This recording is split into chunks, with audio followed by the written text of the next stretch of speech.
اللهم ارحمنا بالقرآن واجعله لنا إماما ونورا وهدى ورحمة. Assalamualaikum warahmatullahi wabarakatuh semua. Alhamdulillah dan selamat datang sekali lagi ke siri kami yang berjudul The Walking Quran ataupun Quran Berjalan. Terima kasih kerana bersama-sama kami ya. Sama ada anda sedang mendengar di Spotify atau sedang menonton di YouTube. Ahlan wa sahlan. Dan sebagaimana yang saya kongsi ya pada siri-siri yang lalu, sebab kita adakan siri ini adalah untuk kita berbincang dan berkongsi ilmu-ilmu Al-Quran bersama para asatizah kita dan cara-cara untuk kita mempraktikkan ajaran Al-Quran di dalam kehidupan seharian kita. Alhamdulillah, pada hari ini kami berbesar hati kerana bersama kami adalah seorang hafiz Quran dan guru Al-Quran. Beliau berkelulusan Diploma Tahfiz Al-Quran wal Qiraat dari Darul Quran Jakim, Selangor. Beliau juga adalah graduan dari Syubrah Al-Azhar Sharif di Mesir dan meraih ijazah takhassus Al-Quran wal Qiraat. Kembali di Singapura, ustaz kita berkhidmat di Masjid Kampung Siglap sebagai imam eksekutif dari tahun 2012 ke 2019 dan kini beliau berkhidmat sebagai Ketua Jabatan Pembelajaran Al-Quran di Masjid Darul Ghufran. Beliau juga seorang munabbih di majlis tilawah dan menghafaz Al-Quran di peringkat kebangsaan dan beliau juga pernah menjadi pensyarah di Specialized Diploma for Quran Teachers iaitu SDQT dan di Institut Pengajian Al-Zuhri. Ustaz kita juga dilantik sebagai panelis QTRS iaitu pengiktirafan guru-guru Al-Quran di Singapura. Beliau adalah guru saya Al-Fadil Ustaz Syafiq bin Jamil. Assalamualaikum warahmatullahi wabarakatuh Ustaz. Waalaikumsalam warahmatullahi wabarakatuh. Apa khabar? Alhamdulillah baik Ustaz. Ceria selalu masya-Allah. Alhamdulillah. Ahlan wa sahlan Ustaz. Terima kasih Ustaz kerana sudilah menerima jemputan kami Ustaz ya. Insya-Allah. Ustaz sihat ya? Alhamdulillah sihat. Terima kasih apa dapat berikan kesempatan lah untuk anda berada di studio ni. Masya-Allah nampak cantik, tenang dengan Enta pun masya-Allah. Mudah-mudahan Allah berkatilah usaha Enta insya-Allah. Amin Ustaz. Terima kasih Ustaz.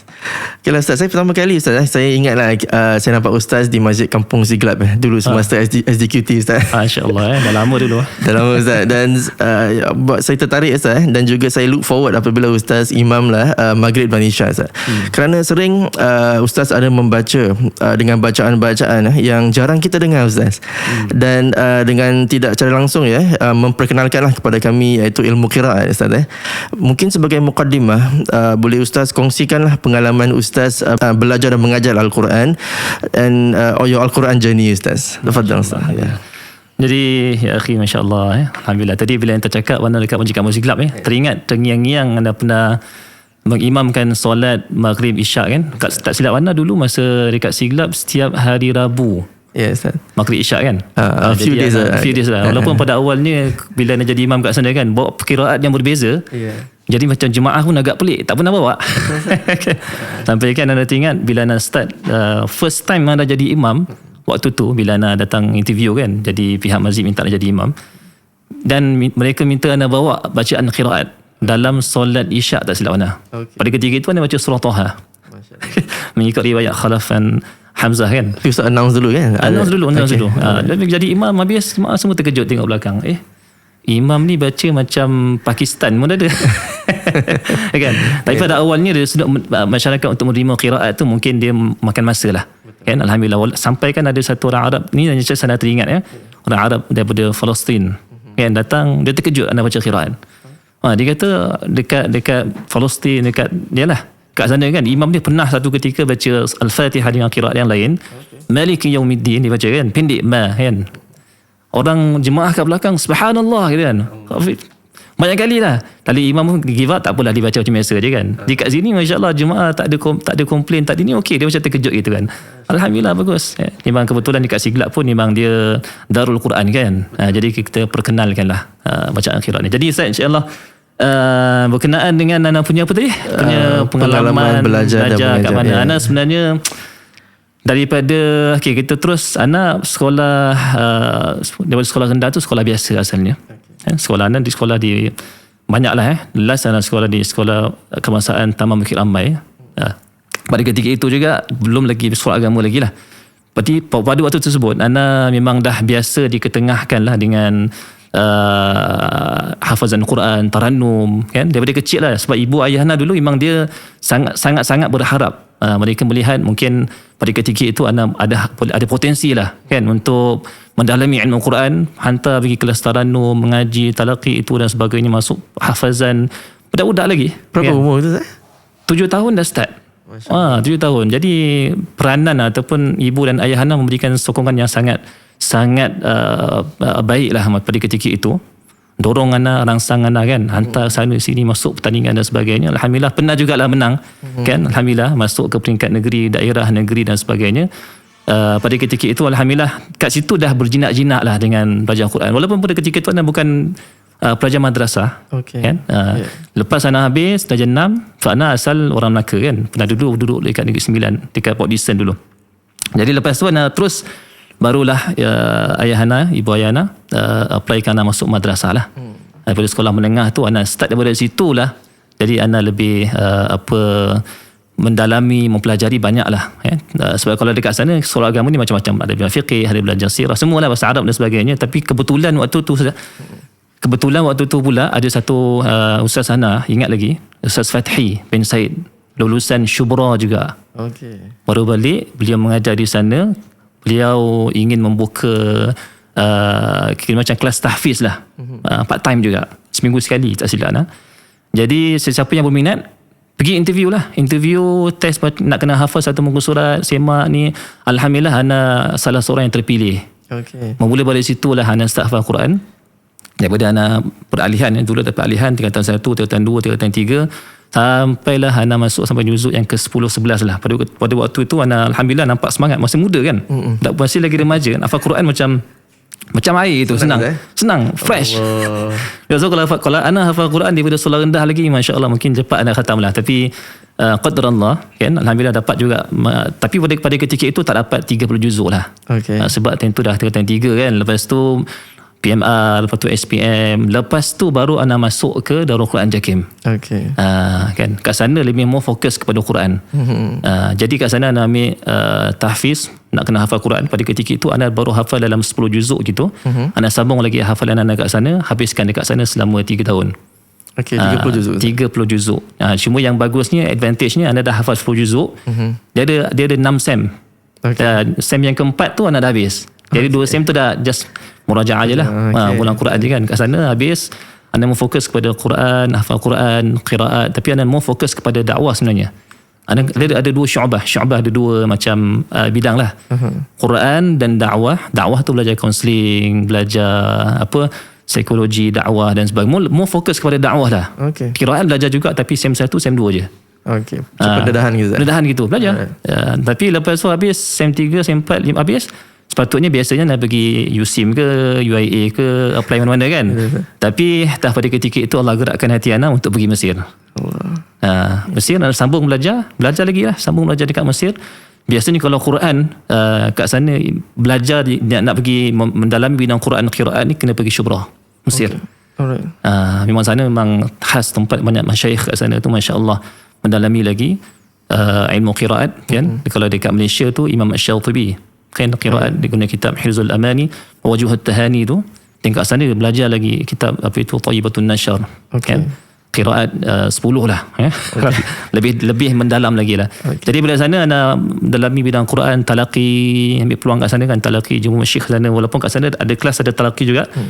Talaqi secara personal, dapatkan sanad qiraat kan, qiraat jamak dan sebagainya. Alhamdulillah tu yang sedikit perjalanan Ana lah dalam mensyuburi bidang Quran ni. Masya-Allah sangat-sangat menarik sebenarnya bagi sesiapa yang berminat. Tapi dengan syarat nak pergi syubra tu nak kena hafal Quran dulu.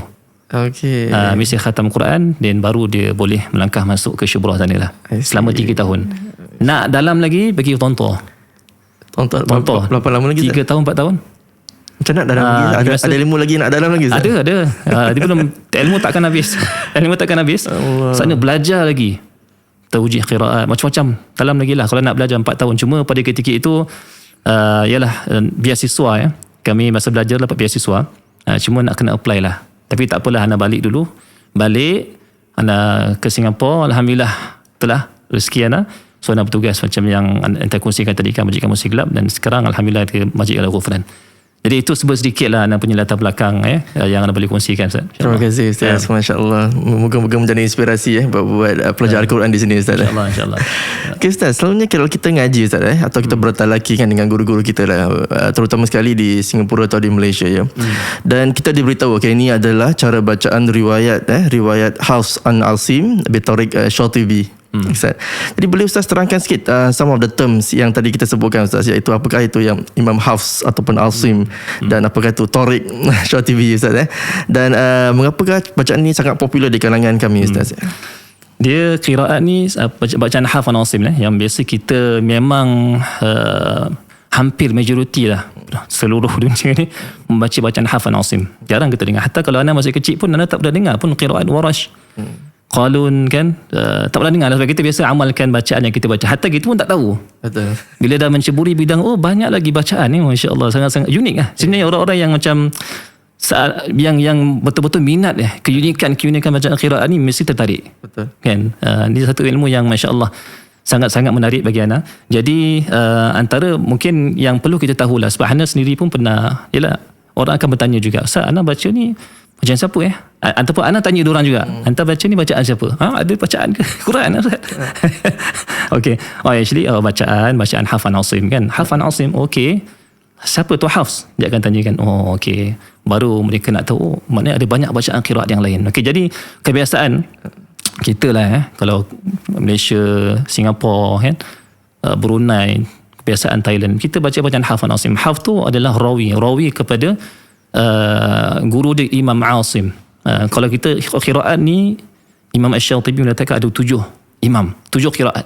Okey. Imam tu imam dia kan. Jadi yang beriwayat dia akan ajarkan kepada anak murid dia 2 orang. Contoh Asim, imam, guru dia. Okey.